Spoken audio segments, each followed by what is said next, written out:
Shalom Jemaat yang terkasih, kembali berjumpa lagi bersama di dalam ibadah online GBI WTC Kota Wisata. Walaupun keadaan kita masih dalam pandemi, tapi mari kita sama-sama tetap bersuka cita melewati masa krisis ini. Mari sama-sama kita siapkan hati dan pikiran kita. Kita bersatu di dalam doa. Bapak, terima kasih ya Bapak. Kami ucap syukur buat segala kasih dan kebaikan-Mu. Kalau kami masih boleh ada hari ini, kami boleh menikmati kehadiran-Mu ya Bapak. Semua karena Engkau turut campur tangan dalam kehidupan kami. Terima kasih ya Bapak. Hari ini kami mau sama-sama siapkan hati kami, pikiran kami, bahkan jiwa kami tertuju kepada Engkau ya Bapak. Kami sama-sama memuji dan memuliakan nama-Mu. Di dalam nama Tuhan Yesus. Haleluya. Amin. Mari sama-sama kita bangkit berdiri. Kita naikkan pujian dalam Tuhan kita.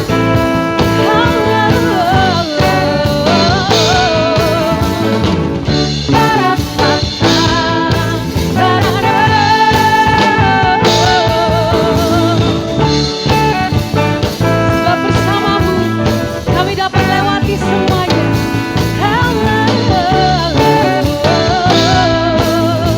Katakan firman-Mu Tuhan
awan bersamamu dalam kemuliaan sebab firman-Mu. Oh, teguh menopang, ku kan aman dalam butuhan, ku kan terbang tinggi di awan dalam kemuliaan firman-Mu. Teguh menopang, ku kan aman dalam butuhan, ku kan aman, ku kan aman dalam butuhan, ku kan aman dalam butuhan. Haleluya, berikan sorak-sorai yang paling meriah buat Tuhan kita. Haleluya, sebab bersama-Mu Tuhan tak akan pernah kami khawatir. Haleluya, silahkan duduk Bapak Ibu Saudara. Mari sama-sama kita siapkan hati kita. Sebab hanya Engkau perisai dalam kehidupan kami Tuhan. Bersama-Mu kami dapat berdiri teguh melewati setiap badai pencobaan. Terima kasih Tuhan.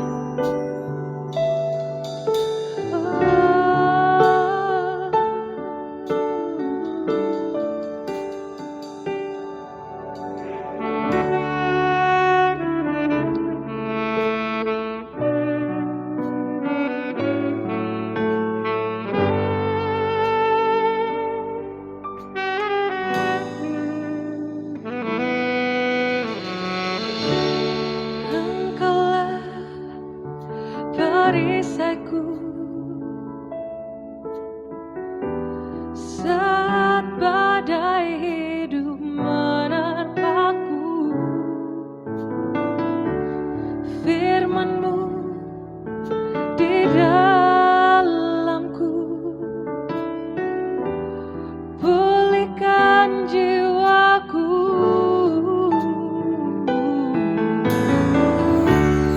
Engkaulah perisaiku saat badai hidup menerpaku. Firman-Mu di dalamku, pulihkan jiwaku. Ku kan berdiri di tengah badai dengan kekuatan yang Kau berikan. Sampai kapanpun ku kan bertahan, karena Yesus selalu menopang hidupku. Oh, sama-sama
kekuatan yang Kau berikan sampai kapanpun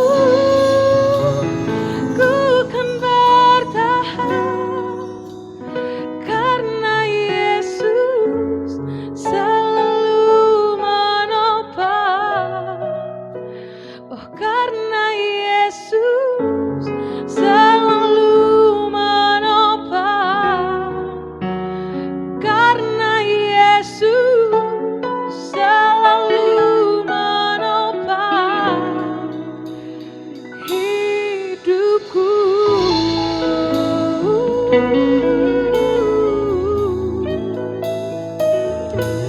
Terima kasih Tuhan.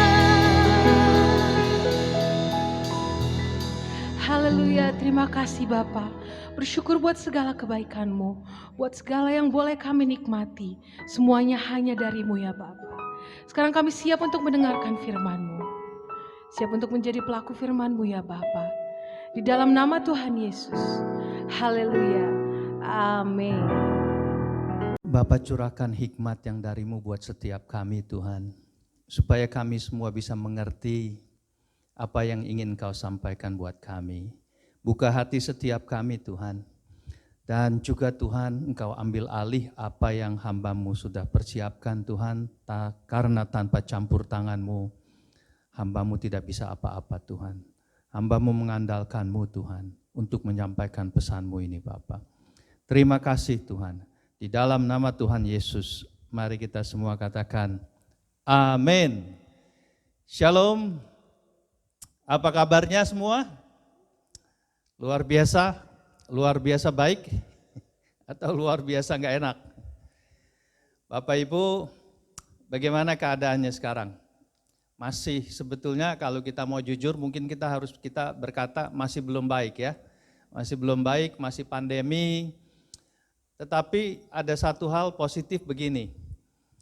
Vaksin sedang diuji cobakan dan kelihatannya sudah di tahap akhir dari uji coba vaksin.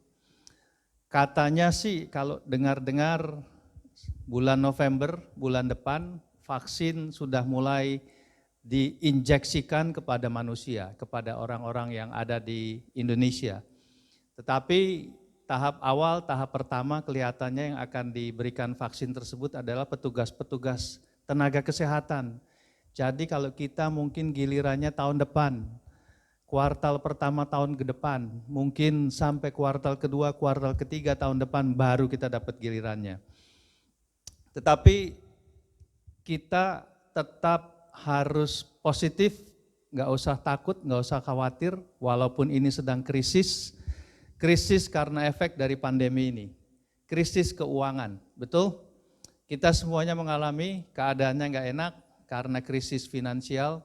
Banyak sekali dari perusahaan-perusahaan besar yang tutup, banyak sekali perusahaan-perusahaan yang sudah hengkang dari Indonesia. Kemarin saya baru dapat informasi bahwa Nikon Indonesia meninggalkan Indonesia. Nikon, pabrik dari kamera, salah satu pabrik kamera terkenal di dunia, Nikon, mereka tutup kantornya, mereka tutup operasional Nikon di Indonesia dan sekarang dipercayakan kepada distributor. Ini efek dari pandemi, efek karena COVID. Saya mau katakan begini, ini statement, ini satu pernyataan, krisis tidak pernah hadir sendirian.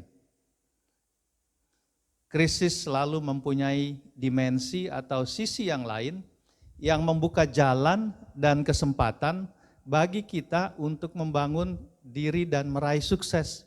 Jadi di balik krisis sebetulnya ada kesempatan. Di balik krisis Tuhan akan izinkan kita untuk kita bisa membuka jalan dan memberikan kesempatan buat kita semua untuk bisa meraih sukses. Jadi jangan berkata, wah saya sedang mengalami krisis, masalahnya besar. Tenang, karena di balik krisis sebetulnya ada sisi lain yang membuka jalan dan kesempatan bagi kita untuk membangun diri, untuk meraih sukses. Saya mau kita lihat di Alkitab beberapa tokoh yang menang di masa krisis. Mulai dari Nabi Nuh, dari Nuh, Tuhan menyelamatkan Nuh dengan memerintahkan Nuh untuk membuat bahtera. Pada waktu Tuhan memerintahkan Nuh untuk membuat bahtera, Nuh taat, dia taat. Walaupun pada saat dia sedang bikin bahtera, banyak sekali dari teman-temannya yang pada saat lewat dan melihat Nuh sedang membuat bahtera, banyak sekali dari mereka yang kemudian mulai dari awalnya cuman bertanya, tapi lama-lama kalau kita bayangin ya, lama-lama teman-temannya pada berpikir, si Nuh ini gila ya, mau ngapain sih dia bikin bahtera, orang pada saat itu belum pernah hujan dan belum pernah banjir. Jadi orang pada saat itu teman-teman Nuh berpikir si Nuh ini gila, tapi Nuh taat. Pada saat itu keadaan di bumi pada saat Nuh sudah sangat bejat sekali, makanya Tuhan pilih Nuh untuk membuat bahtera. Kemudian karena Nuh taat, akhirnya pada saat banjir besar datang karena hujan begitu lama, Nuh dan seluruh keluarganya diselamatkan.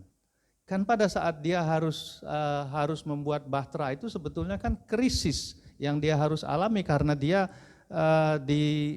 diolok-olok oleh tetangganya, oleh teman-temannya. Itu krisis yang dia harus lewati. Tetapi pada saat akhirnya dia melewati krisis itu, dia taat dan lewati krisis itu, Nuh dan seluruh keluarganya diselamatkan. Jadi Nuh menjadi penyelamat keluarga dia. Amin. Nah yang nomor 2, yang berikutnya yang saya catat juga adalah Abraham. Dia juga mengalami krisis, gak punya anak. Tetapi Abraham punya respons begini, walaupun gak punya anak, tetapi kan yang penting Tuhan udah janji. Pada saat itu Tuhan berjanji bahwa dia, Abraham, akan menjadi bapak segala bangsa. Pada saat akhirnya mungkin sebetulnya Abraham sempat juga sudah mulai ragu-ragu kali ya, karena dia sudah mulai akhirnya sudah mati pucuk, sudah impoten, terus istrinya juga sudah menopause. Tetapi pada saat dia mengalami itu, dia mau percaya sama janji Tuhan, dia mau hidupi janji Tuhan, dia lewati krisis, dia mau melewati krisis dan dia mau taat menghidupi janji Tuhan. Akhirnya Abraham punya anak dan benar, sampai sekarang kita harus percaya bahwa Abraham adalah bapa dari segala bangsa. Amin. Tapi dia harus lewati krisis dulu. Nah berikutnya Ishak, saat terjadi kelaparan, dia pada saat itu tinggal di Gerar, terus kemudian Tuhan bilang, kamu harus tetap tinggal di Gerar. Padahal pada saat itu banyak orang yang akhirnya kabur ke Mesir. Tapi Tuhan suruh dia, jangan pergi ke Mesir, tetap di Gerar, tinggal tetap di Gerar, walaupun itu masa kekeringan, masa kelaparan. Ishak bahkan akhirnya di saat itu dia menabur, Ishak taat, dia menabur, dia taat pada saat perintah Tuhan berkata enggak boleh ke Mesir, dia taat, dia enggak ke Mesir.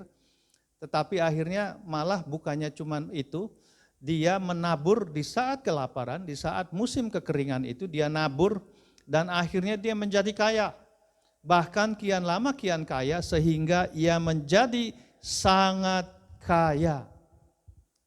Lihat ya, di tengah krisis dia bisa lewati krisis, dia jalani proses. Dia jalani prosesnya, tetapi akhirnya pada saat akhirnya dia menjalani proses itu, dia taat dengan perintah Tuhan, akhirnya dia menjadi kaya, bahkan kian lama kian kaya sehingga ia menjadi sangat kaya. Kalau kita lihat juga Nabi Elia di masa 3,5 tahun kekeringan, dia juga berani bertindak dengan iman dan taat. Tuhan bilang, kamu pergi ke Sungai Kerit, waktu itu udah kekeringan banget, pergi, dia pergi. Akhirnya pas akhirnya Sungai Keritnya juga kering, dia pergi lagi, disuruh pergi lagi, pergi. Bertemu dengan seorang janda, bukannya janda kaya, janda miskin. Tetapi akhirnya dia bisa lewati kekeringan itu.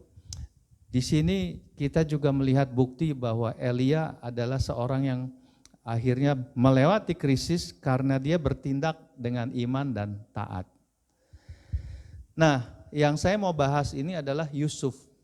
Yusuf, dia mempunyai respons, dia mau hidup dalam kebenaran. Sampai-sampai dia menjadi orang nomor 2 di Mesir. Kita bahas ya kehidupan Yusuf. Bagaimana sih caranya Yusuf bisa menang di masa krisis. Di tengah krisis, tapi Yusuf bisa menang. Yusuf ini seorang tokoh yang sangat terkenal sekali. Di sekolah minggu juga biasanya pasti banyak yang menceritakan mengenai Yusuf. Kemudian juga tentunya buat kita orang dewasa, kita juga tahu, dan kebanyakan dari kita tahu mengenai kehidupan Yusuf. Kira-kira garis besarnya Yusuf begini, Yusuf lahir, dia gara-gara Yakub dijebak sama Laban. Yakub dijebak sama Laban, waktu itu akhirnya Yakub punya 2 istri. Yang pertama adalah Lea, yang kedua Rahel. Nah, Yakub ini sebetulnya lebih mengasihi Rahel. Tapi supaya si Yakub bisa mengasihi Lea, dibukalah kandungan Lea supaya Lea yang bisa mendapatkan anak. Rahel baru dapat anak belakangan. Nah, pada saat akhirnya ini terjadi, Rahel ini sangat sedih sekali, dia sangat resah, sangat sedih karena dia nggak dapat anak.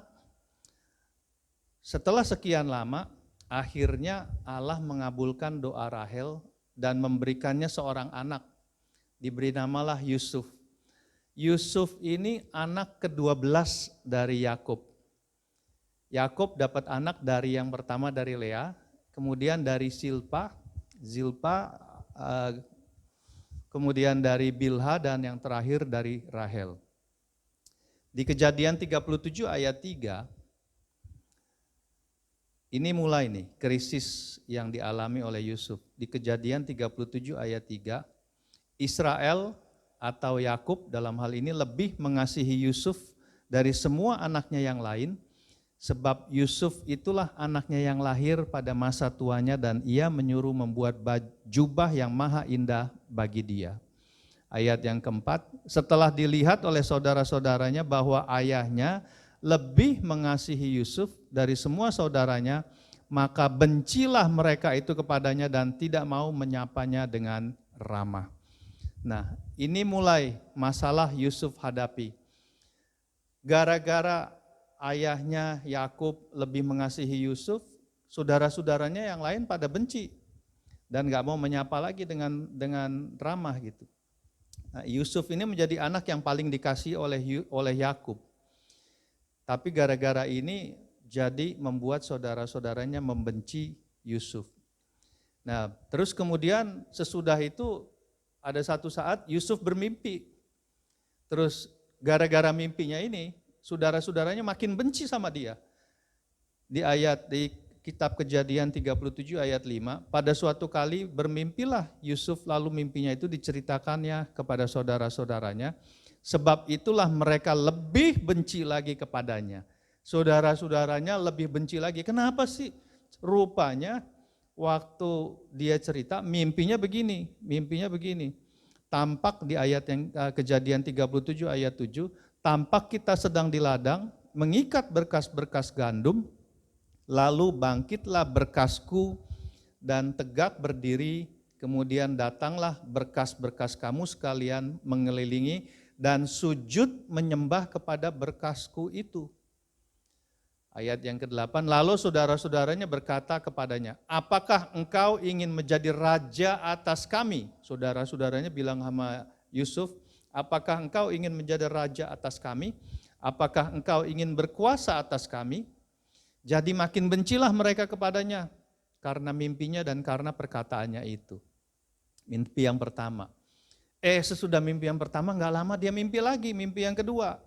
Dia cerita di mimpi yang kedua, lalu di ayat yang ke-9, lalu ia memimpikan pula mimpi yang lain yang diceritakannya kepada saudara-saudaranya, katanya begini, aku bermimpi pula tampak ada matahari, bulan, dan 11 bintang sujud menyembah kepadaku. Terus dia cerita ini di ayat yang ke-10, dia cerita juga kepada ayah dan saudara-saudaranya mimpinya itu, maka dia ditegur oleh ayahnya. Mimpi apa mimpimu itu? Masa aku dan ibumu serta saudara-saudaramu sujud menyembah kepadamu sampai ke tanah? Jadi pada saat Yusuf menceritakan kedua mimpi tadi, saudara-saudaranya benci sama Yusuf. Bencinya tambah-tambah lagi, semakin kesel, semakin benci. Tapi tahu nggak? Ternyata di akhir dari cerita mengenai Yusuf ini, ternyata kedua mimpi tersebut menjadi kenyataan. Apakah engkau ingin menjadi raja atas kami? Apakah engkau ingin berkuasa atas kami? Itu pertanyaan dari saudara-saudaranya ya. Terus kemudian si Yakub juga tanya gini, masakan aku dan ibumu serta saudara-saudaramu sujud menyembah kepadamu sampai ke tanah? Ini semua terjadi di akhir dari cerita Yusuf pada saat akhirnya, ini semua terjadi apa yang dikatakan. Jadi dua mimpi itu terjadi. Nah gara-gara itu, gara-gara saudara-saudaranya sebel, benci sama Yusuf, akhirnya Yusuf dijual menjadi budak. Gara-gara dia benci, saudaranya gara-gara benci, akhirnya timbullah perbuatan jahat, niat jahat dari saudara-saudaranya. Akhirnya bukan hanya niat, tetapi timbul perbuatan jahat. Mereka memasukkan Yusuf ke dalam sumur, berniat untuk membunuhnya. Namun mereka akhirnya berubah pikiran dan menjual Yusuf kepada orang Ismail untuk menjadi budak. Nah, akhirnya Yusuf dijual. Kemudian pada saat mereka pulang, mereka bohongin Yakub. Mereka bohongin Yakub, dia bilang binatang buas telah memakan Yusuf. Jadi bajunya Yakub diambil, terus kemudian ada darah dari binatang ditempelin di bajunya seolah-olah jadi terlihat bahwa kemudian diperlihatkan kepada Yakub, dan Yakub mengira bahwa Yusuf udah mati dimakan oleh binatang buas. Wah, dia sedih banget. Terus akhirnya pada saat dia kerja pada Potifar, dia difitnah oleh istrinya Potifar. Dia pertama jadi budak bagi Potifar, pegawai istana Firaun. Kemudian Tuhan sangat menyertai Yusuf, membuat segala pekerjaannya berhasil. Itu ada di Alkitab, di Kejadian 37 ya. Hal ini membuat Yusuf sangat dikasihi oleh Potifar. Jadi dia diberikan kuasa atas segala milik Potifar. Nah, tapi karena kemudian istri Potifar nih ngelihat, wah parasnya Yusuf ini elok juga, ganteng lah gitu ya. Dia mulai menggoda Yusuf. Namun Yusuf selalu menolak. Akhirnya istri Potifar fitnah Yusuf, dan ini membuat Potifar marah, kemudian memenjarakan Yusuf di tempat tahanan raja dikurung. Di zaman itu, jika seseorang ketahuan ingin memperkosa orang ya, itu hukumannya bukannya cuma ditahan, tetapi hukumannya adalah dihukum mati. Tetapi karena penyertaan Tuhan, Yusuf hanya dipenjara. Dan bahkan dia dipenjaranya bukan di penjara biasa, dia dipenjara di tempat tahanan raja dikurung. Jadi ini semua karena penyertaan Tuhan. Jadi namun Tuhan tetap memberkati Yusuf di dalam penjara. Waktu di dalam penjara dia diberkati. Tuhan tetap menyertai Yusuf di dalam penjara, sehingga akhirnya Yusuf menjadi orang yang dikasihi oleh kepala penjara. Nah pada saat akhirnya dia di penjara, dia ketemu ada orang lagi, ada juru minum, juru roti, ditangkap juga, ditahan juga di penjara. Mereka berdua, juru minum dan juru rotinya, ceritanya mimpi. Waktu mimpi mereka bingung, itu apa arti dari mimpinya. Tapi pada saat akhirnya Yusuf kemudian mendengar, pertama Yusuf ngelihat kenapa kok ini dua orang ini tiba-tiba mukanya muram gitu. Waktu ditanya mereka cerita, habis mimpi tapi nggak ngerti arti mimpi apa. Akhirnya pada saat diceritakan mimpinya, Yusuf bisa menerjemahkan arti mimpi itu. Dan ternyata apa yang diterjemahkan oleh Yusuf persis sama yang terjadi kemudian atas juru minum dan juru roti dari Firaun ini. Nah, pada saat di dalam waktu lagi Yusuf menceritakan ini, menceritakan arti dari mimpi dari si juru minum, Yusuf sempat titip pesan di Kejadian 40 ayat 14. Tetapi ingatlah kepadaku apabila keadaanmu telah baik nanti, tunjukkanlah terima kasihmu kepadaku dengan menceritakan hal ihwalku kepada Firaun, dan tolonglah keluarkan aku dari rumah ini. Dia nitip pesan sama juru minum, kalau nanti keadaan kamu udah baik, cerita-cerita ya sama Firaun ya mengenai aku gitu. Tapi rupanya si juru minum ini lupa. Dia nggak ingat sama sekali mengenai Yusuf, dia lupa sama sekali, dia nggak cerita sama Firaun. Sampai akhirnya satu waktu Firaun bermimpi, semua ahli tafsir di kerajaannya nggak ada yang bisa menafsirkan arti dari mimpinya. Nah akhirnya pas lagi ngobrol-ngobrol, si juru minuman ini tiba-tiba ingat akan Yusuf. Terus dia cerita ke Firaun, ada satu orang tahanan namanya Yusuf, dia pinter loh, bisa menafsirkan mimpi. Wah kalau begitu terus kemudian dipanggil lah. Nah akhirnya akhir dari cerita atau tafsir dari mimpinya si Firaun kira-kira begini, akan ada 7 tahun kelimpahan, kemudian 7 tahun kelaparan, dan dengan tafsirannya tersebut Yusuf menyelamatkan Mesir dari bencana kelaparan, dan hal ini dipandang baik oleh Firaun sehingga ia menjadikan Yusuf sebagai orang kedua di Mesir. Nah, Yusuf sebetulnya dia harus mengalami krisis di dalam hidupnya. Coba ya, kalau saya catat begini, krisis yang harus dialami Yusuf ini begini. Pertama, waktu dia kecil, dia menjadi anak kesayangannya Yakub. Tetapi gara-gara dia menjadi anak kesayangan Yakub, dia menjadi anak yang dibenci oleh saudara-saudaranya. Ini nggak enak loh, ini krisis. Dia disayang sama Yakub, tapi kemudian dibenci sama saudara-saudaranya. Gara-gara dibenci sama saudara-saudaranya, sampai-sampai ia mau dibunuh oleh saudara-saudaranya. Dimasukin ke dalam sumur, untung akhirnya nggak apa-apa, diangkat lagi, dijual. Mungkin saudara-saudaranya mikir ya, daripada dimasukin di sumur terus mati, nggak dapat apa-apa, nggak ada hasilnya, nggak ada duitnya. Akhirnya saudara-saudaranya mikir, mendingan kita jual aja ini si Yusuf. Dijual lah kepada orang-orang Ismail, dijual si Yusufnya. Dijual ke orang Midian.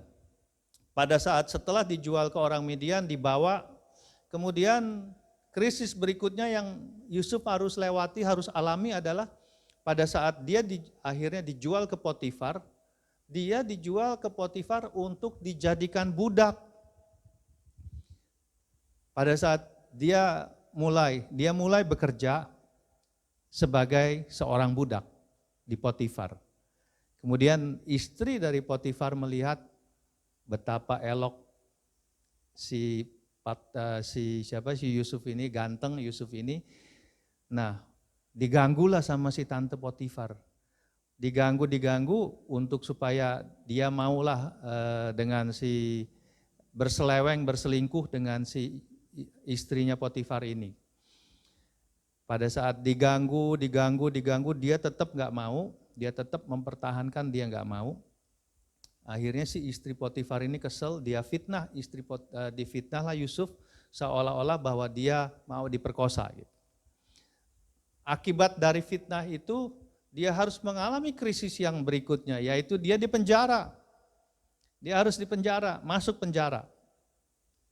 Jadi Yusuf harus mengalami begitu banyak krisis di dalam hidupnya, tetapi pada akhirnya kita melihat bahwa Yusuf bisa menang di tengah masa krisis. Karena apa sih? Nanti kita mau belajar. Kita mau belajar mengenai karakter Yusuf untuk bisa menang di masa krisis. Nah, karakter Yusuf yang membuat dia bisa menang di masa krisis adalah yang saya catat, yang pertama adalah dia penuh penerimaan. Dia mau menjalani proses. Walaupun begitu besar dan banyak krisis yang harus dilewati, tapi Yusuf enggak mengeluh. Yusuf enggak komplain. Dia jalani prosesnya, Yusuf jalani prosesnya supaya destiny atau tujuan hidup yang Tuhan sudah berikan kepada dia, kepada Yusuf, itu bisa tercapai. Jadi dia itu begitu mau menerima keadaannya dan jalani proses supaya pada akhirnya destiny atau tujuan hidup yang Tuhan berikan kepada dia itu bisa tercapai.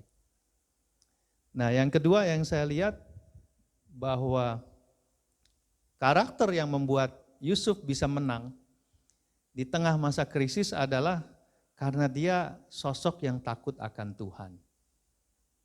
Kalau kita lihat di Kejadian 39 ayat 9, bahkan di rumah ini ia tidak lebih besar kuasanya daripadaku. Yang dimaksud ia di sini jadi adalah Potifar. Bahkan di rumah ini Potifar tidak lebih besar kuasanya daripadaku. Berarti kuasanya si Yusuf begitu hebat, begitu besar, sama dengan kuasanya Potifar di rumahnya Potifar. Dia begitu dipercaya oleh Potifar, jadi kuasanya Potifar dengan Yusuf itu sama di rumahnya. Dan tiada yang tidak diserahkannya kepadaku selain daripada engkau. Dia nunjuk si istrinya Potifar. Semuanya diserahkan kepada Yusuf, semua yang ada di rumah Potifar diserahkan kepada Yusuf selain daripada istrinya. Sebab engkau istrinya, katanya. Bagaimanakah mungkin aku melakukan kejahatan yang besar ini dan berbuat dosa terhadap Allah?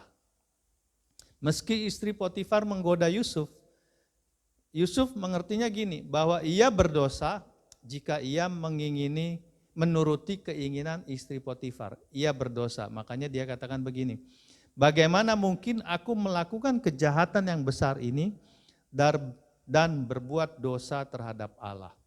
Jadi Yusuf, dia ini bukan tipe orang yang dia keadaan itu pada saat itu, ini bukan tentang nasib pekerjaannya. Pada saat dia tolak istri Potifar, ini bukan tentang nasib pekerjaannya.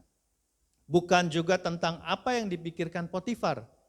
Bahkan bukan tentang apa yang dipikirkan oleh orang banyak. Karena mungkin kalau apa yang dipikirkan oleh orang banyak, mungkin orang banyak akan berkata sikat gitu kan. Tetapi dia bukan berpikir tentang itu. Dia enggak berpikir tentang apa yang dipikirkan oleh orang banyak. Yang Yusuf pikirkan adalah bagaimana tindakan tersebut di hadapan Allah. Kalau dia ikut keinginan istrinya Potifar, kira-kira tindakannya itu seperti apa di hadapan Allah? Kira-kira apa yang apakah itu salah atau benar di muka Allah? Itu yang ada di pikiran dia. Yusuf ingat bahwa perzinahan adalah dosa. Jadi ini merupakan satu karakter yang mengekspresikan bahwa Yusuf adalah sosok yang takut akan Tuhan. Dia takut akan Tuhan. Dia enggak takut yang lain, tapi dia takut akan Tuhan. Karakter yang berikutnya yang membuat Yusuf bisa menang di masa krisis adalah dia ini tipe orang yang penuh kasih dan pengampunan. Kita ngerti ya betapa kejinya yang dilakukan oleh saudara-saudara Yusuf. Mereka niatnya mau bunuh dan mereka bukannya baru niat, akhirnya mereka lakukan, dijeblosin Yusuf ke dalam sumur kering. Itu udah benar-benar ya maunya pokoknya mau aku bunuh aja deh, mau aku hilangkan aja dari bumi. Saudara-saudaranya itu punya pikirannya begitu. Pada saat akhirnya sesudah dia dijual dan dia menjadi budak, apakah ada dari saudara-saudaranya yang nyari? Enggak ada. Mereka tidak ada yang cari mengenai keberadaan Yusuf. Apakah Yusuf masih hidup? Bagaimana keadaannya? Enggak ada yang cari tahu kabar tentang Yusuf. Mereka, saudara-saudaranya bahkan melupakan Yusuf. Tetapi Yusuf pada saat akhirnya dia menjadi orang kedua di Mesir, tentunya sebetulnya dia punya kesempatan yang sangat besar untuk memberikan hukuman pada saudara-saudaranya. Amin. Pada saat saudara-saudaranya datang ke Mesir, ketemu sama Yusuf tapi saudara-saudaranya nggak kenal. Pada saat itu sangat besar kesempatan Yusuf untuk balas dendam kepada saudara-saudaranya yang sudah punya niat bunuh dan bahkan akhirnya menjual Yusuf. Jadi sangat besar sekali kesempatan buat Yusuf untuk bisa balas dendam, memberi hukuman pada saudara-saudaranya. Dia punya kuasa untuk melakukan balas dendam. Tapi kalau kita lihat karakternya Yusuf di Alkitab, dia itu penuh kasih dan dia itu penuh pengampunan. Karena kasih dan pengampunanlah yang menghalau semua rasa dendam, semua rasa kecewa terhadap saudara-saudaranya. Jadi karena kasih dan pengampunan menghalau semua rasa dendam itu. Kira-kira kalau Bapak Ibu ada di posisi Yusuf, kemudian bagaimana?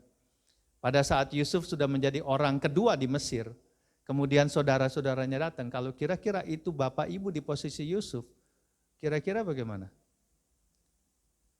Mungkin akan balas dendam ya, tapi di sini kita belajar bahwa karakter yang bisa menjadi pemenang di masa krisis bukan orang yang tipenya pendendam, tetapi harus menjadi orang yang punya kasih, penuh kasih dan penuh pengampunan.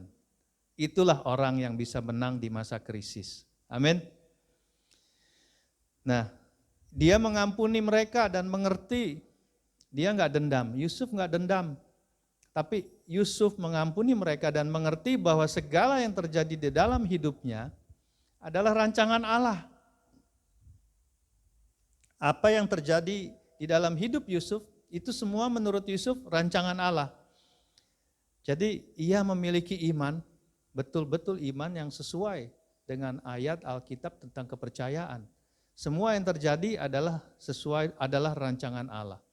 Pada saat Yusuf bertemu dan mengampuni saudara-saudaranya, dia berkata begini, ini di Kejadian 45 ayat 4 dan 5. Lalu kata Yusuf kepada saudara-saudaranya itu, marilah dekat-dekat. Maka mendekatlah mereka. Katanya lagi, akulah Yusuf, saudaramu yang kamu jual ke Mesir. Tetapi sekarang janganlah bersusah hati dan janganlah menyesali diri. Karena kamu menjual aku ke sini. Lihat ya, Yusuf sampai bilang begini, akulah Yusuf saudaramu yang kamu jual ke Mesir. Tapi terus dia malah bilang begini, jangan bersusah hati dan jangan menyesali diri. Karena kamu menjual aku ke sini, sebab untuk memelihara kehidupanlah Allah menyuruh aku mendahului kamu. Kalau bukan karena Yusuf harus melewati krisis demi krisis itu, ya, Yusuf tidak akan bisa menolong keluarganya, saudara-saudaranya melewati masa kelaparan pada saat itu. Karena kelaparan, masa kekeringan dan kelaparan 7 tahun. Enggak ada kekeringan 7 tahun dan kelaparan 7 tahun. Kalau bukan karena Yusuf taat dan mengikuti proses menjalani krisis demi krisis itu, maka keluarganya tidak akan hidup. Jadi makanya dikatakan begini, untuk memelihara kehidupanlah Allah menyuruh aku mendahului kamu. Jadi ia memilih untuk mengampuni saudara-saudaranya dibandingkan membalas dendam. Nah, di Kejadian 45 ayat 6, ini lebih-lebih lagi nih, saya mau bahas ini sedikit. 45 ayat 6 dan 7. Karena telah 2 tahun ada kelaparan dalam negeri ini dan selama 5 tahun lagi orang tidak akan membajak atau menuai. Jadi selama 7 tahun itu enggak ada yang menuai. Maka Allah, ayat yang ke-7, maka Allah telah menyuruh aku mendahului kamu untuk menjamin kelanjutan keturunanmu di bumi ini dan untuk memelihara hidupmu sehingga sebagian besar daripadamu tertolong. Ini bicara mengenai kita loh. Kalau saya baca begini, menjamin kelanjutan keturunanmu di bumi ini, jadi menjamin keturunan dari si Yusuf lagi bicara sama saudara-saudaranya. Di antara saudara-saudaranya itu ada Ruben, ada Yehuda dan lain-lain ya. Ini salah satu kalau kita lihat begini. Allah bekerja melalui Yusuf untuk memelihara perjanjian, memelihara umat perjanjian yang akan memperanakan Kristus. Kristus itu kita tahu bahwa Kristus itu keturunannya dia datang dari keturunannya Yehuda. Yehuda adalah saudara dari Yusuf. Yehuda adalah kakak Yusuf dari ibu Lea. Jadi itu anaknya Lea, tapi ayahnya tetap Yakub. Jadi keturunannya Kristus adalah keturunan dari Yehuda. Tapi dia bukan keturunan Yusuf.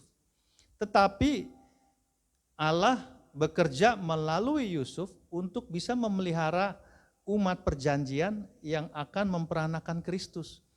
Jadi sampai akhirnya kalau diurut Yehuda kemudian terus sampai akhirnya ke Kristus, itu bisa terjadi seperti itu sampai ada Kristus, kalau bukan karena ada Yusuf nggak akan ada.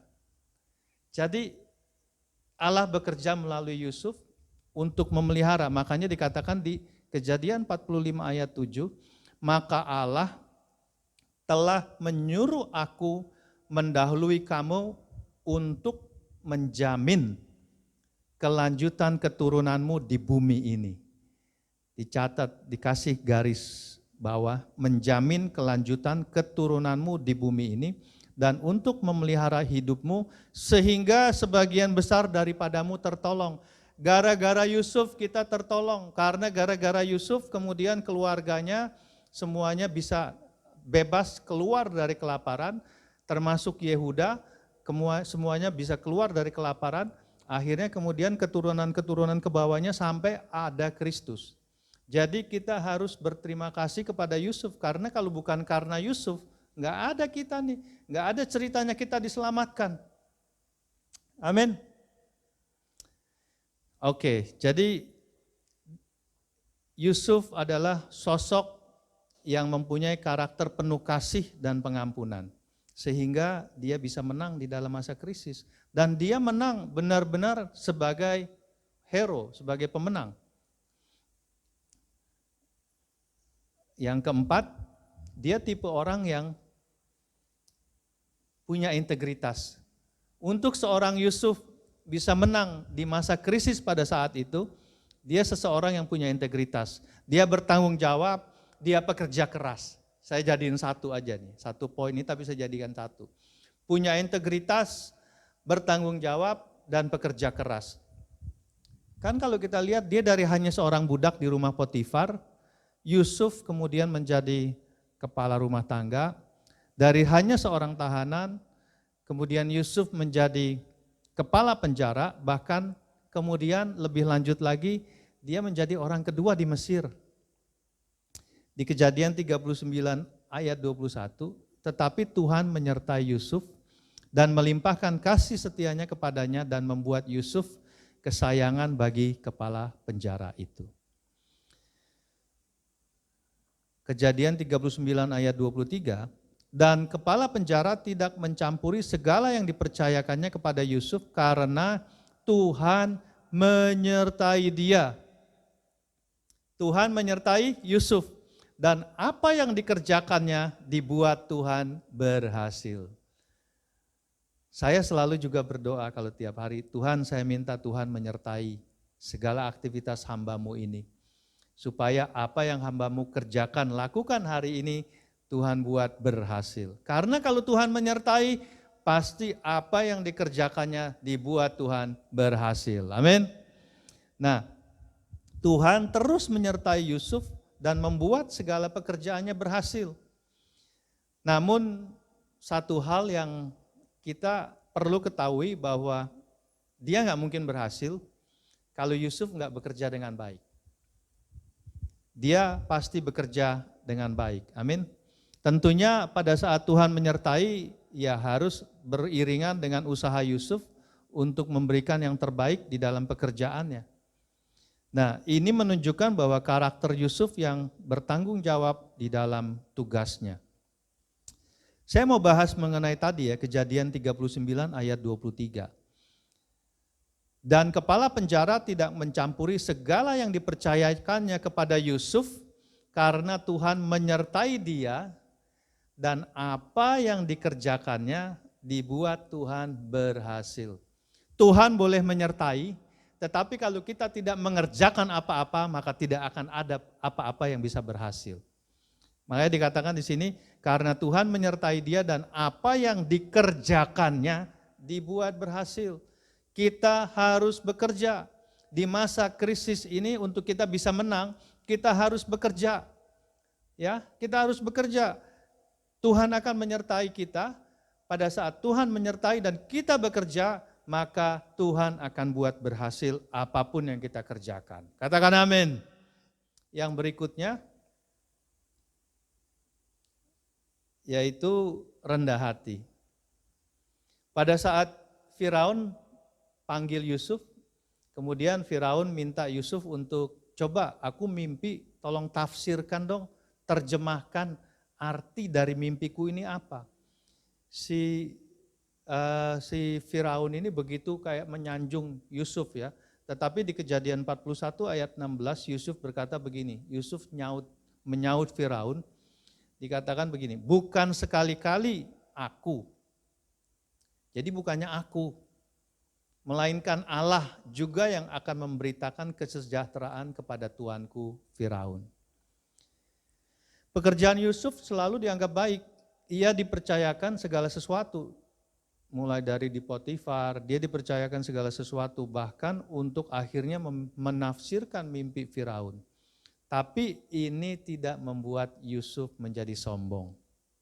Dan berpikir bahwa ini aku yang hebat gitu. Bahwa dia dapat melakukannya karena kekuatannya sendiri. Enggak, itu bukan tipe karakternya Yusuf. Yusuf punya tipe karakter rendah hati. Dia selalu mau nama Tuhan yang dimuliakan. Dia selalu percaya bahwa semuanya bukan karena dia, tetapi semua karena Tuhan. Semua karena penyertaan Allah, sehingga segala pujian bukan untuk Yusuf, tetapi segala pujian adalah untuk Allah yang baik. Segala pujian adalah untuk Allah yang layak. Pernyataan Yusuf kepada Firaun menunjukkan betapa rendah hatinya Yusuf. Dia mau rendah hati. Dia enggak mau menyombongkan diri. Dia mau rendah hati. Jadi Yusuf bisa menang di masa krisis. Dia dari seorang budak sampai menjadi orang kedua di Mesir. Saya percaya bahwa kita semua juga bisa menang di masa krisis ini. Saya undang Bapak Ibu untuk berdiri, kita mau berdoa. Bapa, di dalam nama Tuhan Yesus, hamba-Mu mau berdoa Tuhan.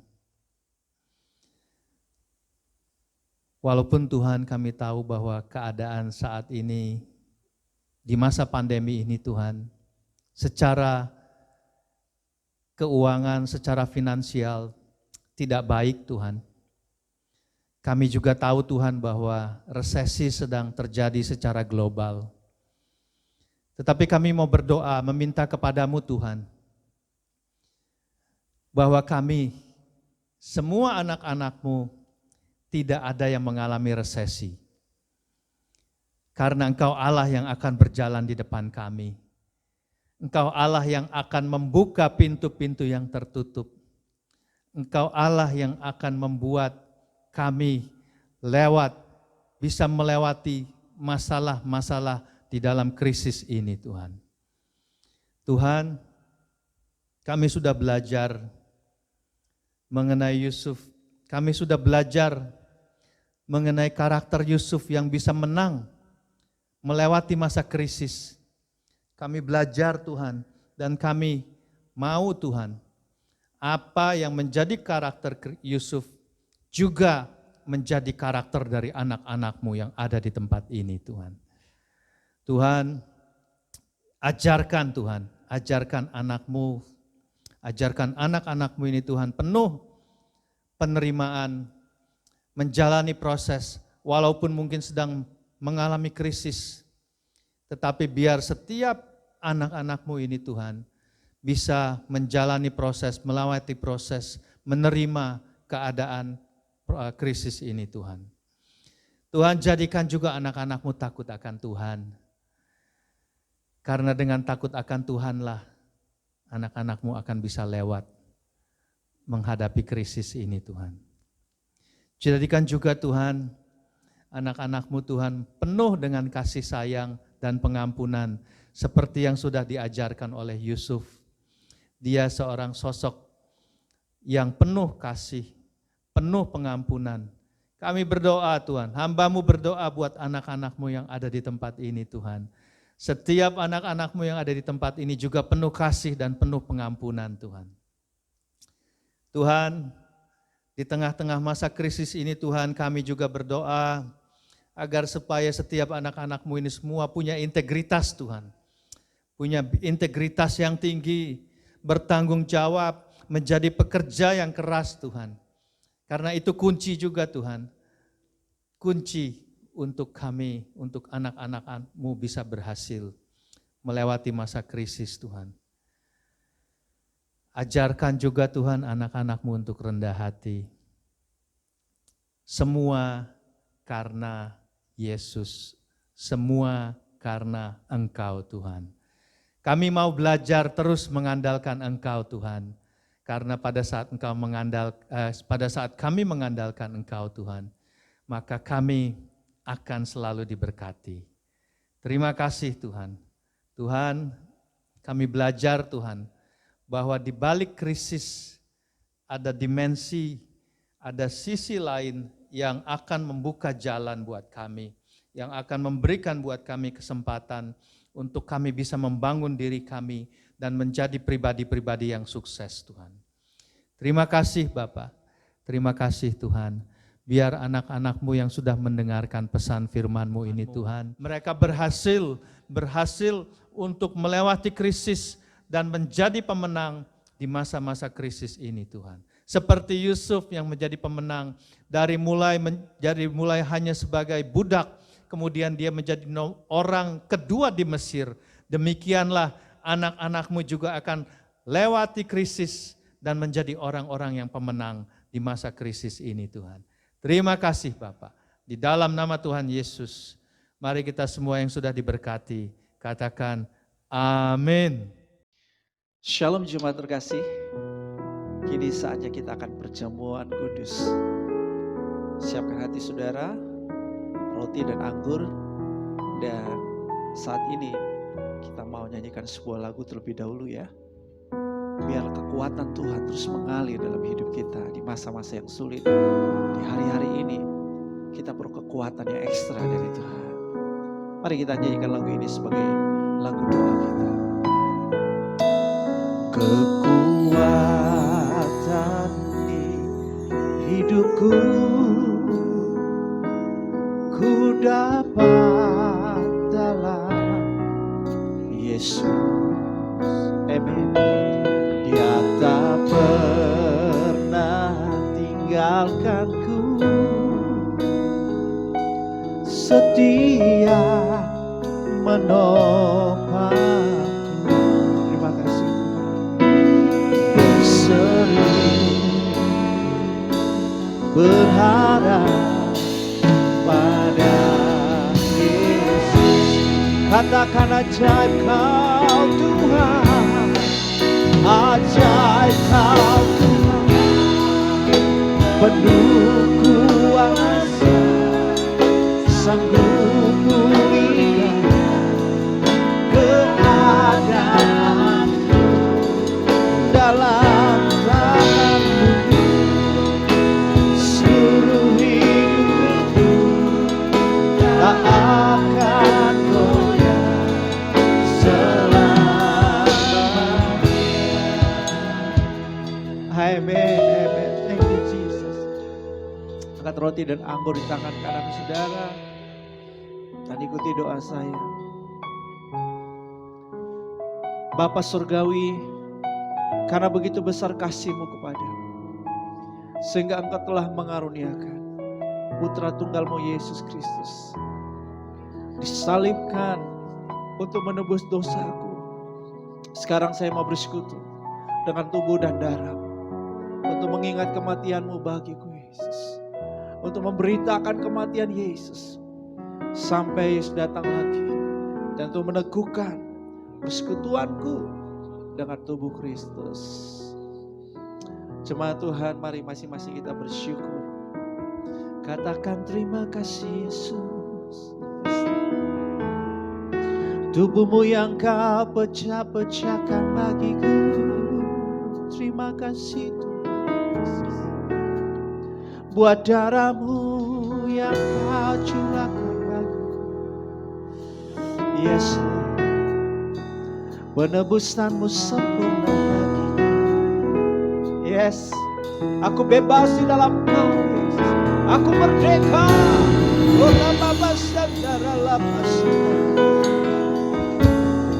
Kau sudah menanggung segala dosa dan akibat dosaku. Aku bebas, aku merdeka, aku lebih dari pemenang.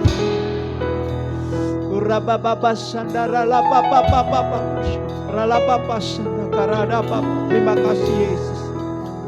Imani saudara, saat engkau bersekutu dengan tubuh dan darah Yesus, imani bahwa Yesus sudah menanggung segala dosa dan semua akibat dosa. Engkau orang yang merdeka. Jemaat yang telah ditebus, bukankah roti yang atasnya kita bersyukur adalah persekutuan dengan tubuh Yesus? Bukankah cawan anggur yang atasnya kita bersyukur adalah persekutuan dengan darah Yesus? Yes, thank you Jesus. Makanlah, minumlah di dalam nama Yesus. Thank you Jesus.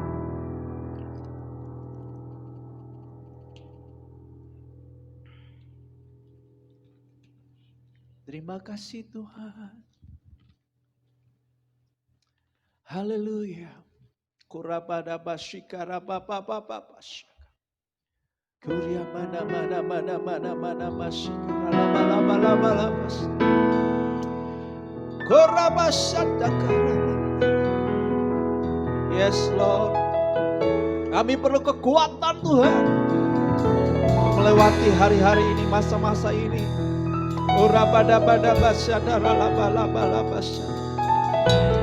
Terima kasih Bapak, aku berdoa buat setiap jemaat Tuhan, jemaat WTC Kota Wisata maupun Kupang maupun Sore. Aku berdoa buat setiap jemaat yang mengikuti program ini dalam nama Yesus. Yang lemah jadilah kuat. Bersama Tuhan engkau dapat melompati tembok. Bersama Tuhan engkau dapat mengatasi berbagai krisis ini. Bersama Tuhan engkau lebih dari pemenang. Yang sakit disembuhkan dalam nama Yesus. Setiap jemaat terpelihara baik, sehat dalam segala sesuatu terjadi dalam hidup. Terima alami terobosan, mujizat, pemeliharaan Tuhan, penyediaan Tuhan, perlindungan Tuhan atas hidupmu. Terima terjadi dalam nama Yesus. Haleluya, haleluya, haleluya. Terima kasih Tuhan.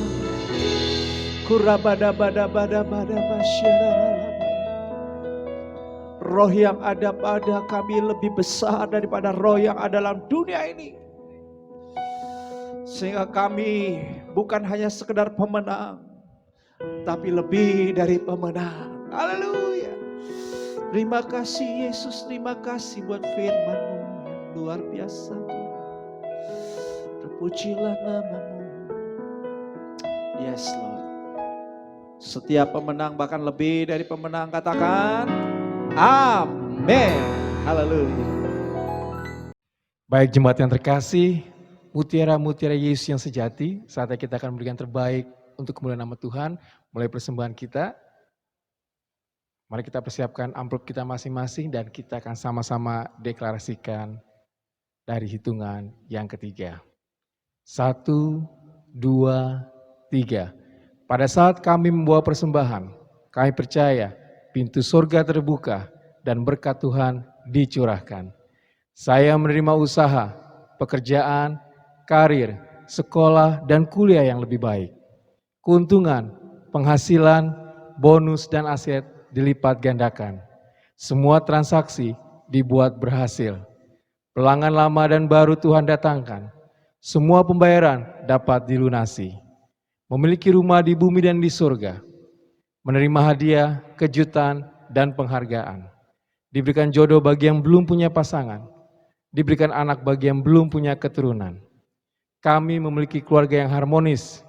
Semua musuh, penyakit, dan kerugian dihalau di dalam hidupku, keluargaku, pekerjaanku, dan bisnisku. Ini adalah waktu memberi persembahan dalam nama Tuhan Yesus. Haleluya, amin. Saya persilakan Bapak Ibu untuk duduk kembali. Mari kita sama-sama naikkan doa syafaat kita. Bapak, terima kasih Tuhan buat ibadah kami saat ini ya Bapak. Kami merasakan hadirat-Mu Tuhan. Kami merasakan lawatan-Mu Tuhan melalui pujian dan juga firman-Mu Tuhan yang ditaburkan oleh hamba-Mu Tuhan Bapak Penatua Edili ya Bapak. Terima kasih Tuhan, dan biarlah melalui firman ini Tuhan kami semakin diteguhkan bahwa Engkau turut bekerja Tuhan dalam segala hal untuk mendatangkan kebaikan buat setiap orang yang mengasihi Engkau Tuhan. Terima kasih Tuhan, terus berkarya melalui kami Tuhan, terus berikan kekuatan buat kami Tuhan, sehingga apapun yang kami hadapi dalam kehidupan kami Tuhan, kami terus berdiri tegak berjalan bersama Engkau Tuhan, karena tangan-Mu yang selalu menuntun kami ya Bapa, karena tangan-Mu yang selalu menjaga kami Tuhan, karena tangan-Mu yang selalu membawa kami Tuhan dari kemenangan demi kemenangan bersama Engkau ya Yesus. Terima kasih ya Bapa. Saatnya kami berdoa Tuhan, khusus buat hamba-Mu ini ya Bapa, Bapak Penatua Edili Tuhan. Oh berkati hamba-Mu ini Tuhan, tambah-tambahkan hikmat marifat-Mu Tuhan, berkati dalam pekerjaannya Tuhan, berkati juga dalam pelayanannya Bapa. Kami berkati juga keluarganya Tuhan, istri, anak-anak, bahkan cucu-cucunya Tuhan, dimanapun mereka berada Tuhan, penyertaan-Mu yang sempurna ada pada keluarga ini ya Bapa. Bila melalui keluarga ini Tuhan, namamu dipermuliakan Tuhan, berkat Abraham, Ishak dan Yakub Tuhan tercurah buat keluarga ini ya Bapa. Terima kasih Tuhan, saat juga kami berdoa Tuhan buat gembala kami Tuhan, Bapak Pendeta Bram Swendun Tuhan, dalam pelayanannya Tuhan, Maria Yesus Tuhan, pakai dia lebih lagi Tuhan dengan kuat kuasa kasih-Mu Tuhan, baik secara offline maupun online pelayanan yang dilakukan Tuhan, namamu dipermuliakan, ada hadirat-Mu Tuhan, ada tanda-tanda mujizat-Mu menyertai dia Tuhan dalam pelayanannya Bapak. Kami juga berdoa buat istri dan ketiga anaknya Tuhan, berkati keluarga ini Tuhan, penyertaan-Mu yang sempurna Tuhan ada buat keluarga ini ya Bapak. Bapak kami juga berdoa Tuhan buat seluruh penatua, diaken, para pengerja Tuhan, GBWTC Kota Wisata Kupang dan juga SOE Tuhan. Berkati kami semua Tuhan dengan kuat kuasa-Mu Tuhan. Terus pakai kami Tuhan untuk memuliakan Engkau Tuhan. Terus pelebar kapasitas kami Tuhan. Terus tambahkan hikmat daripada-Mu ya Bapa, sehingga kami tahu apa yang kami harus lakukan untuk terus melayani Engkau Tuhan dalam mengembangkan pelayanan Tuhan baik di GBI Kota Wisata maupun Kupang dan juga SOE ya Bapa. Mari terus ya Bapa dengan kuat kuasa-Mu kami percaya gereja ini akan terus bertumbuh bukan hanya dari sisi kuantitas tapi juga dari sisi kualitas ya Bapa. Bapa kami juga berdoa Tuhan saat ini Tuhan, Engkau memberkati Tuhan Gembala Rasuli kami Tuhan, Bapak Pendeta Insinyur Wiryo Hadi Tuhan, dengan juga para eldersnya Tuhan di pusat ya Bapak. Tuhan berkati mereka dengan kuat kuasa kasih-Mu Tuhan. Ada hikmat manfaat-Mu juga bekerja melalui mereka Tuhan. Sehingga semakin hari Tuhan, Engkau perlebar Tuhan pelayanan mereka Tuhan. Di GBWTC Kota Wisata ini Tuhan akan memberkati Indonesia dan juga bangsa-bangsa ya Bapak. Melalui mereka Tuhan Kau bekerja luar biasa ya Bapak. Terima kasih ya Yesus, terima kasih ya Bapak. Saat ini Tuhan kami juga berdoa Tuhan buat bangsa negeri, bangsa kami Tuhan, bangsa Indonesia ini ya Bapak. Kami nyatakan shalom buat bangsa ini Tuhan. Berkati para pemimpin Tuhan, Bapak Presiden, Wakil Presiden, jajaran Menteri Tuhan. Berkati mereka dengan kuat kuasa kasih-Mu Tuhan. Tambahkan hikmat marifat buat mereka Tuhan. Ada roh kebijaksanaan yang bekerja melalui mereka Tuhan. Dan berikan terobosan-terobosan baru Tuhan. Sehingga mereka dapat melakukan terbaik Tuhan. Untuk terus membawa bangsa ini Tuhan, menghadapi setiap tantangan yang ada buat bangsa ini Tuhan, terutama masa COVID-19 ini Tuhan. Dari sisi ekonomi Tuhan, mereka ada terobosan baru Tuhan, untuk terus membangkitkan perekonomian Tuhan di bangsa ini ya Bapak. Sehingga kami terus Tuhan tetap berjalan sebagai bangsa utus bagi bangsa Tuhan, karena penyertaan-Mu yang sempurna Tuhan, buat para pemimpin kami ya Bapa. Bahkan juga Engkau berkati Tuhan setiap gubernur Tuhan, bupati Tuhan, sampai dengan RT RW Tuhan. Berkati mereka Tuhan, tambahkan hikmat-Mu Tuhan. Dan berikan kekuatan buat mereka Tuhan untuk memimpin bangsa ini Tuhan dengan kuat kuasa kasih-Mu ya Bapa. Kami percaya Tuhan bangsa ini tetap dalam perlindungan-Mu Tuhan, bangsa ini tetap dalam penyertaan-Mu yang sempurna ya Bapa. Dan kami percaya Tuhan tidak ada satupun yang dapat memecah belakang bangsa ini Tuhan, karena penyertaan-Mu dan perlindungan-Mu sempurna buat bangsa ini ya Bapa. Tuhan, saat ini kami juga berdoa Tuhan buat para medis yang bekerja Tuhan dengan begitu luar biasa Tuhan di garis terdepan untuk melayani setiap pasien COVID-19 Tuhan, dimanapun mereka berada Tuhan, baik di pelosok-pelosok sampai di kota-kota besar Tuhan. Berkati mereka ya Bapa, jaga kesehatan mereka Tuhan, tutup bungkus dengan kuasa darah-Mu Tuhan, berikan semangat mereka lebih lagi, dan berkati juga setiap keluarganya Tuhan. Berkati mereka siang dan malam ketika mereka harus menjaga dan melayani Tuhan setiap pasien COVID-19 ini Bapak. Terus Engkau berkati mereka dengan kuasa kasih-Mu ya Bapak. Kami juga berdoa Tuhan buat para TNI Polri Tuhan yang menjaga dan memastikan bahwa setiap protokol-protokol Tuhan COVID-19 ini Tuhan berjalan dengan baik Tuhan. Berkati mereka Tuhan, jaga kesehatan mereka Tuhan, berikan kekuatan kemampuan yang terbaik untuk mereka dapat melakukan yang terbaik untuk kemuliaan nama-Mu ya Bapa. Bapak kan juga berdoa Tuhan, Maria Yesus Tuhan, buat setiap orang yang saat ini terkena atau terjangkit penyakit COVID-19 ini ya Bapak, dimanapun mereka berada Tuhan.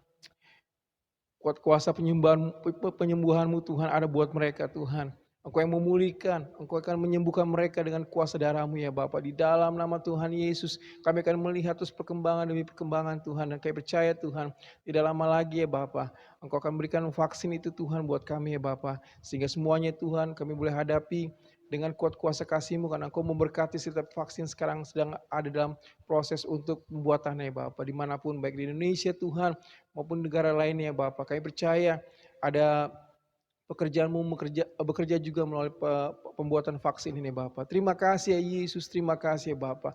Kami percaya Tuhan ada sesuatu yang baik Tuhan, sesuatu yang besar Tuhan yang Kau kerjakan buat bangsa ini Bapa, dan akan terjadi buat bangsa ini Tuhan.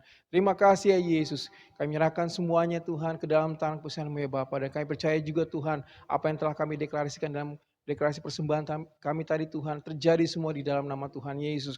Karena Engkau Allah kami yang dapat memenuhi segala kebutuhan kami Tuhan, berdasarkan kekayaan dan kemuliaan-Mu ya Bapa. Terima kasih ya Bapa. Di dalam nama Tuhan Yesus yang adalah sumber berkat kami yang hidup, kami telah berdoa dan mengucap syukur, dan semua jemaat Tuhan yang telah diberkati sama-sama katakan amin. Saya ajak setiap jemaat Tuhan, mari kita bangkit berdiri. Ada berkat spesial yang selalu tersedia bagi setiap kita, setiap hari. Katakan amin. Puji Tuhan. Pastikan setiap jemaat tetap disiplin mematuhi protokol kesehatan. Setiap saudara sehat, keluargamu sehat, lingkungan kita, komunitas kita juga akan sehat. Shalom buat Indonesia. Puji Tuhan. Tetap setia dalam melakukan mesbah pribadi, mesbah keluarga, juga di komunitas pemuritan Kersel dan doa fajar. Dan tetap bersemangat on fire. Rohmu menyala-nyala melayani Tuhan, mengasihi jiwa-jiwa. Terus lakukan amanat aku. Tuhan Yesus menyertai setiap hidup kita. Katakan amin. Haleluya. Mari angkat hatimu dengan segenap imanmu. Kedua tanganmu. Yes.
Katakan kaulah harapan.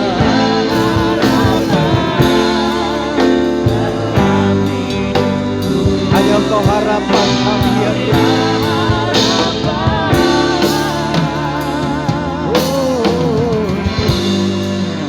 Jalan hidupku.